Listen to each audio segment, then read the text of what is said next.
klasikal.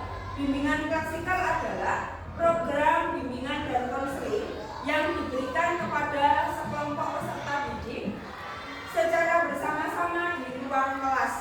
Tujuannya untuk memberikan bantuan agar siswa dapat mengembangkan diri. Anak-anak, bimbingan klasikal pada pagi hari ini dengan tema mengatasi kecanduan game dan mengatur waktu bermain HP. Bu Dina ingin bertanya ke kalian, siapa di kelas ini yang suka bermain game? Gak ada yang suka bermain game. Coba angkat tangan yang suka bermain game. Banyak ya, ternyata yang suka bermain game ya. Anak perempuan juga suka bermain game. Nah, kenapa mengambil tema ini? Tema ini penting karena banyak dari kalian yang sudah mempunyai HP dan suka bermain game. Apa tujuan dari bimbingan pada saat ini? Ada 4 tujuannya. Yang pertama, siswa memahami apa itu kecanduan game. Yang kedua, mengetahui dampak terlalu banyak bermain game. Yang ketiga, dapat menyebutkan minimal 2 cara mengatur waktu bermain HP.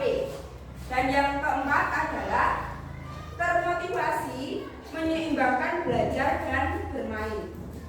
Untuk yang berikutnya, ada yang tahu apa itu kecanduan game? Kan sudah sering mendengar kata kecanduan game. Berarti apa? Berlebihan main HP. Kenapa? Berlebihan main HP. Ya, bisa. Jadi, kecanduan game adalah ketika kita terlalu sering bermain game sampai lupa belajar, ya, lupa waktu atau sulit berhenti. Itu yang dinamakan dengan kecanduan game. Berikutnya, dampak terlalu banyak bermain game. Dampaknya apa saja ya? Kalau kita kebanyakan main HP, yang bisa terjadi adalah yang pertama, nilai pelajaran menurun. Terbukti nggak kalau nilai pelajaran itu bisa menurun? Terbukti, karena ketika kalian tidak belajar malah menyempatkan waktu untuk apa? Bermain game terlalu lama, kan lupa. Jadi ketika ada tugas, kemudian mau ujian, alah kak main game dulu sebentar. Nantilah sama. Dina ini yang sudah dewasa, kalau misalnya mengerjakan tugas atau apa, lihat HP sebentar, oh bilangnya 5 menit, ternyata bisa lebih, ya. Itu yang pertama, dampak yang pertama. Yang kedua, mata lelah dan sakit kepala. Kalian sudah pernah merasakan apa belum dampak ini? Sudah ya?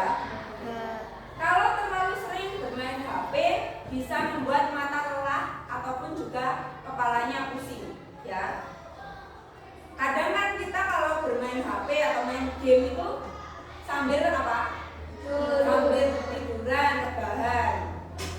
Berikutnya adalah mudah marah kalau disuruh berhenti. Benar apa enggak? Benar. Lagi asik main game, kemudian orang tuanya atau ibunya manggil, misalnya, Abel, minta tolong belikan apa? Belikan sabun di toko misalnya. Mengarahkan, waduh, game orang finish belum selesai maksudnya. Malah nesu. Ya. Berikutnya adalah waktu belajar dan tidur jadi kacau. Kenapa begitu? Karena terlalu sering main HP, main game. Kok bisa waktu tidurnya juga kacau? Iya, yang jadwalnya kamu harus tidurnya jam 9 misalnya. Karena terlalu sering bermain HP atau terlalu lama, kamu tidurnya nanti dulu, nggak ngantuk. Bener nggak main HP nggak ngantuk? Bener. Jadi nanti tidurnya malam sekali. Jadi waktu belajar dan tidur jadi kacau. Yang selanjutnya, cara mengatur waktu bermain game. Di sini ada 3 cara dalam kalian bisa mengatur pertama adalah buat batas waktu bermain. Kamu harus membuat batasan. Oh, misalnya 1 jam setelah belajar atau sholat maghrib. Kamu harus punya batasannya. Bukan, oh ketika aku pengen aku main. Bukan seperti itu. Itu akan membuat kamu kayak apa ya, kecanduan main game. Harus ada batasannya. Kalau belum waktunya ya saya tidak akan main game. Waktunya waktu habis maghrib ya sudah dilakukan itu. Ya, itu adalah cara yang pertama. Kamu harus membatasi. Yang kedua, utamakan belajar dulu. Ya, selesaikan PR atau tugas lainnya, baru setelah itu bermain HP. Jangan main HP dulu terus nanti mengerjakan PR. PR-nya belum selesai kamu ngantuk, pasti itu. Ya. Yang terakhir adalah berhenti jika sudah waktunya. Ya, kalau memang dari awal waktunya hanya 1 jam, tutup gamenya meskipun itu belum selesai. Sama kalau anak-anak cewek mungkin kalau nggak main game scroll TikTok. Kalau ketentuannya, oh saya sudah berkomitmen misalnya main gamenya hanya game atau scroll TikToknya hanya 1,5 jam misalnya. Berarti kalau sudah waktunya, meskipun padahal ini buku so kontennya mau tak lihat. Kalau waktunya sudah habis ya sudah berhenti. Belajar untuk apa ya? Berkomitmen atas waktu yang sudah kamu tentukan itu tadi. Nah, sekarang silakan kalian bertanya pada diri kalian ya. Apakah game itu membuat kalian lebih baik atau malah membuat PR-mu itu tidak selesai? Silakan berpikir 2 detik mungkin.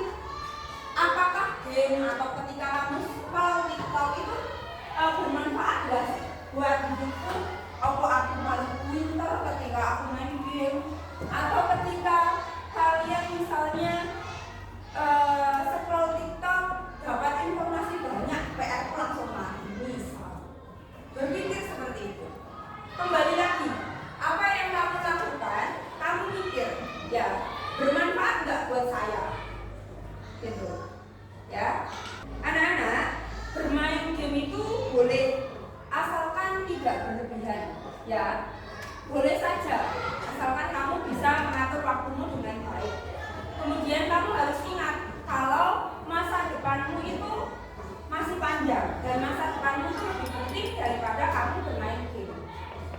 Ya, mari kita belajar untuk mengatur waktu dengan baik. Yang bisa mengatur waktumu ya kamu yang tahu kapan waktunya saya belajar, kapan saya waktunya membantu orang tua, kemudian juga kapan saya waktunya apa ya, bermain game. Itu yang menentukan kalian. Jadi mulai hari ini belajar untuk bisa mengatur waktumu dengan baik. Bukan hanya main aja di sekolahan. Kan kalau sore main toh, ada yang cowok-cowok main bola misalnya. Kamu harus tahu waktumu. Kalau main ya main, waktunya pulang ya pulang. Kamu harus bisa mengatur waktumu dengan baik. Ya, demikian bimbingan praktikal yang bisa Budina lakukan pada pagi hari ini. Terima kasih. Wassalamualaikum warahmatullahi wabarakatuh.